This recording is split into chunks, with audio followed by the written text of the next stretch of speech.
សួស្តីពុកម៉ែបងប្អូនទាំងអស់គ្នាថ្ងៃនេះនាងខ្ញុំបង្ហាញអំពីរបៀបនៃការធ្វើទឹកសណ្តែកសជាដំបូងនាងខ្ញុំយកសណ្តែកសៀងចំនួនកន្លះគីឡូយកវាមកលាងទឹកវាឲ្យបានស្អាតចំនួន3 ទៅ 4 ទឹកបន្ទាប់ពីនាងខ្ញុំលាងវាហើយនាងខ្ញុំក៏ត្រាំទុកវារយៈពេលចំនួន3 ទៅ 4 ម៉ោងបន្ទាប់ពីការត្រាំរួចហើយនាងខ្ញុំក៏លាងសម្អាតវាចំនួន2 ទឹកថែមទៀតបងប្អូន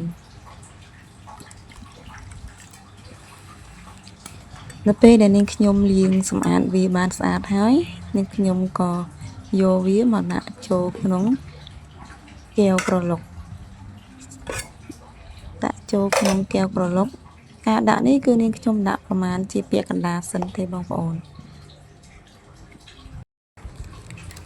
បន្ទាប់ពីយើងក្រឡុកហើយយើងយកវាមកចាក់ចូលក្នុងស្បៃត្រង់យកតែទឹកសណ្តែកទេបងប្អូនសម្រាប់កាកគឺយើងទុកវានៅពេលក្រោយទៀតយើងយកត្រង់តែទឹកទេ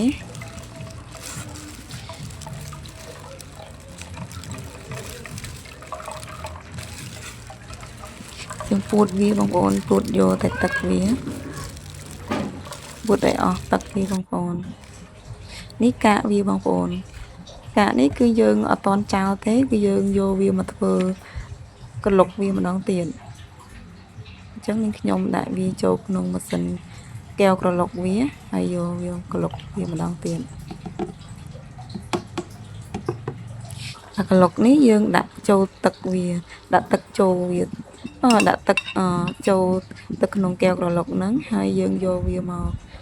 ក្រឡុកថែមទៀតបន្ទាប់ពីក្រឡុកហើយនាងខ្ញុំត្រងវាហើយក៏យកវាមកដាក់ក្នុងឆ្នាំងឆ្នាំងនេះយើងបើកភ្លើងវាមិនល្មមបងប្អូនហើយការធ្វើទឹកសណ្តែករបស់នាងខ្ញុំនេះគឺធ្វើលក្ខណៈបែបគ្រួសារបងប្អូនអញ្ចឹងនាងខ្ញុំដាក់មានដូចជាទឹកដោះគោខាប់ហើយនឹងទឹកដោះគោស្រស់ហើយស្ករសបងប្អូនយើងដាក់ប្រមាណជាមួយល្មមឆ្ងាញ់ហើយក៏លួចដាក់នៅអំបិលខ្លះដែរបងប្អូនការដួសនេះគឺនាងខ្ញុំដួសពពុះចេញបងប្អូន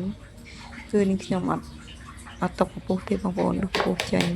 ហើយគឺយើងគ្រាន់តែរងចាំវាពុះហើយយើងអាចច្រកវាចូលក្នុងដបដាក់ទូផ្លាស្ទិកយើងអាចញ៉ាំបានទេបងប្អូនហើយវីដេអូនេះនាងខ្ញុំធ្វើលក្ខណៈបែបថារឿងកាត់ហ្នឹងបងប្អូនអញ្ចឹងវាអត់បានចប់នៅវីដេអូចុងក្រោយទេអញ្ចឹង